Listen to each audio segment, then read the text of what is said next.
Hey Sunrise, it's Andrew here with your weekend worship prep for this coming Sunday, January the 17th. We are back in the book of Romans, so we've covered Advent, we've gone into our new year talking about the greatness of what the church is called to be and loving God, loving one another, and taking that gospel to our neighbors and to the ends of the earth as we looked at the Great Commission. Now from that, we're coming back to the book of Romans, and we're coming into chapter 5.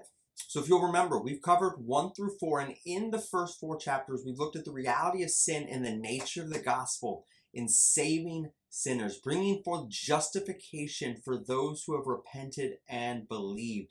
So the main theme of those first 4 chapters was the hope of the gospel and the power of God to save. What we will begin to see starting this week in chapter 5, verses 1 and 2, launching us forward into chapters 5 through 8, which will make up the vast majority of our time this winter and spring season. We're going to see the assurance of that gospel of salvation. We're going to see the power of God to assure that salvation. Not only is he the one who saves, but he is the one who brings that salvation to completion.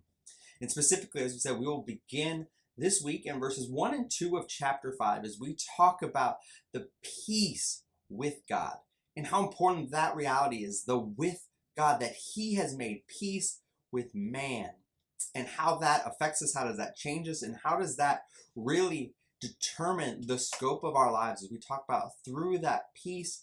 We have assurance of hope, we have assurance of our faith, we can see and glory in God's righteousness. All those things will flow from this text. So this will become our launching point into the book of Romans for the coming months. Can't wait to see you guys in worship this Sunday, 9 and 11. Don't forget, we have 2 services streaming online at 11. Again, just fill your time over the next couple days with these truths. Really spend some time in Romans 5. And if you have, go back into 4. Spend some time really digging into some of this context as we get ready to start back up here in Romans 5. Can't wait to see you. May you guys have a blessed weekend.